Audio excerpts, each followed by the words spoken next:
Ahora retomando un poquito otra vez, ya puse a grabar, ya estamos todo ok.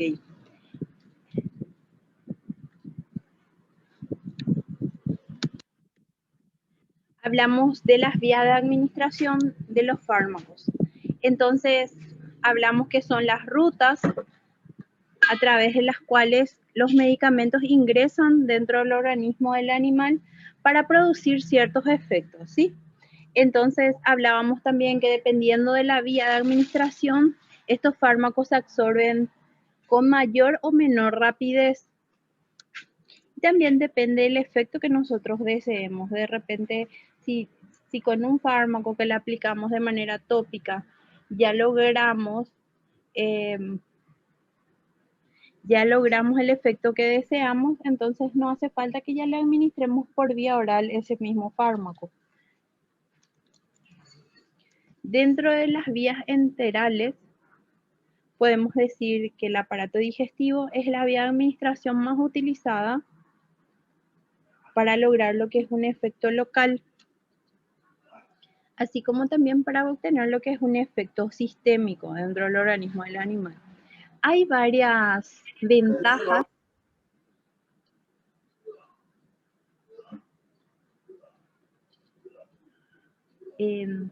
hay varias ventajas y desventajas de la utilización de cierta vía en comparación con otras. Entonces vamos a ir mencionando un poquito algunas ventajas y algunas desventajas de tal o cual vía de administración.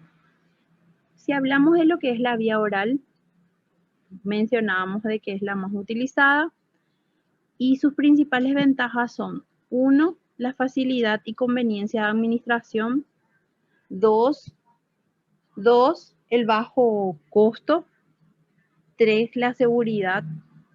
Por lo general, los pacientes suelen aceptar con cierta tranquilidad lo que es la medicación de la vía oral. Es una técnica indolora. Y este punto vamos a tener ciertas excepciones. No requiere personal capacitado para su aplicación. ¿En qué especie ustedes piensan que sí requiere de personal capacitado para su aplicación de ciertos fármacos en vía oral?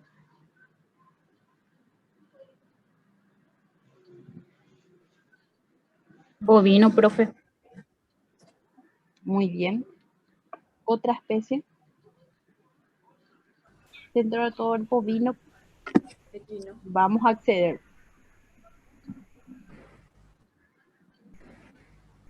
Equino, profe. También necesitamos cierta capacitación para poder manipular. Ahora,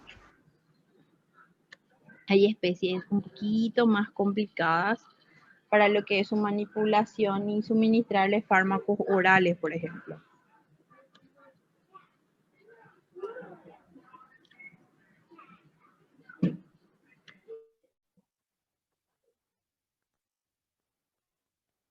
Caprinos también, ¿verdad, profe? Sí, entonces es bastante interesante que al final prácticamente para todas las especies necesitamos un poquito de técnica. Ahora yo les pregunto, ¿usted alguna vez ya le suministraron a un gato un fármaco en vía oral?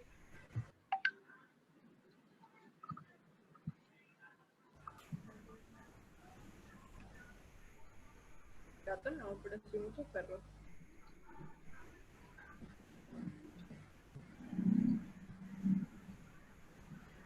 ¿Y qué tal en cuanto a la técnica? Acá las compañeras están contestando sí en lo que es la pregunta que yo le hice.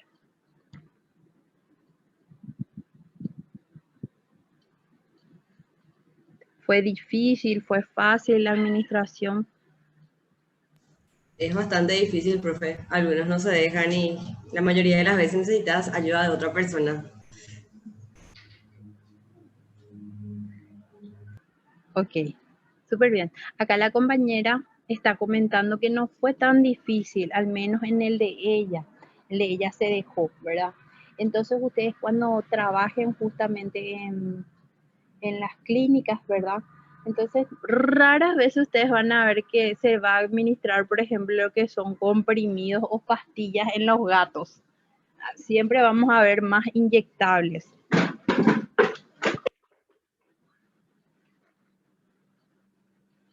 Acá mi hijo mandó el mundo abajo. Por eso escucharon ese ruido. Lo siento. Bueno. Entonces varía mucho de repente de acuerdo a si el animal es dócil, no es dócil, si tenemos o no práctica. De repente si el animal ya no se vuelve agresivo después de tantas tomas. Hay varios factores que tenemos que tener en cuenta para la utilización de esta vía.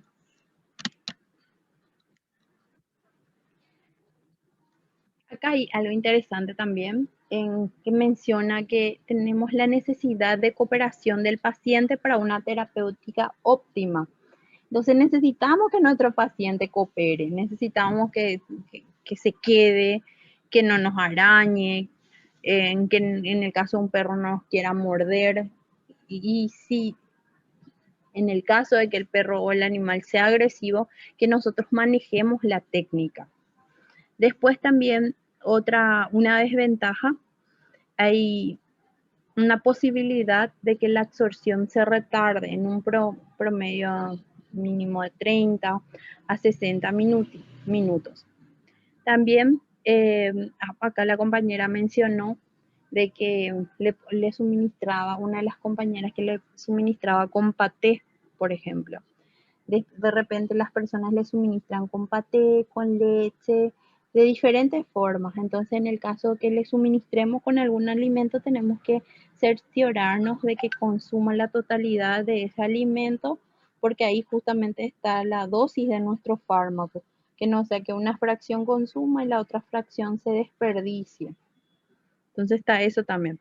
Entonces hablamos de que la posibilidad de que la dosis y de que las absorción sean incompletas debido a lo que es las características individuales de la ingestión de agua y alimento, que constituyen lo que es el vehículo transportador de este fármaco. También tenemos la posibilidad de que se inactive en ciertos fármacos debido a una mezcla. Voy a leer que me preguntan acá. Sí, asimismo como la compañera menciona, acá hay ciertos fármacos que no se pueden mezclar con lácteos. Súper bien. Por eso justamente hablábamos acá que hay una posibilidad de que ocurra también una inactivación metabólica debido a la formación de complejos o debido a esa interacción con microorganismos que presentan ciertos alimentos y la desnaturalización química, física o a través de ciertos factores del ambiente de ciertos fármacos.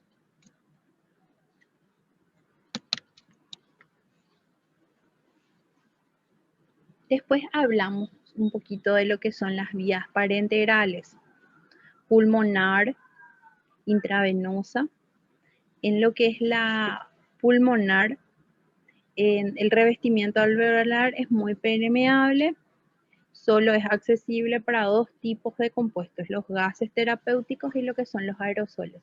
Entonces podemos llegar a utilizar esta vía de aplicación a través de lo que es la administración de esos dos grupos farmacológicos.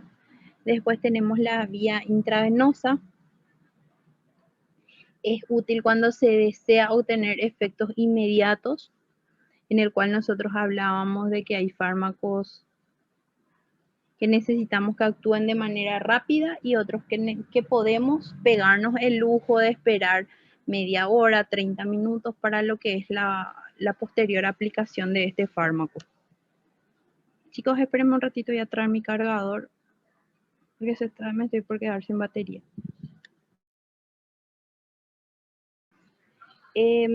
Así como mencionaba, entonces depende mucho el tiempo en qué tiempo queramos que ese fármaco actúe, si de manera rápida o de manera un poco más lenta.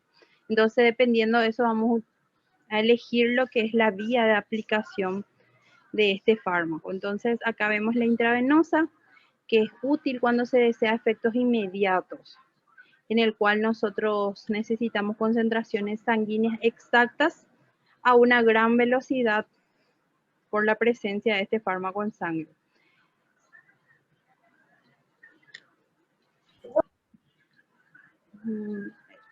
También nosotros logramos evitar ciertos retrasos que serían evidentes en otras formas de administración o en otras vías de administración.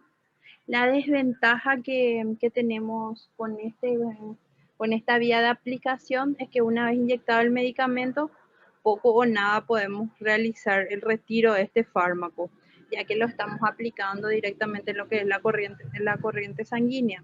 Entonces, una respuesta adversa a la aplicación de este fármaco incluso podría ocasionar la muerte del animal dependiendo del tipo de fármacos que sea.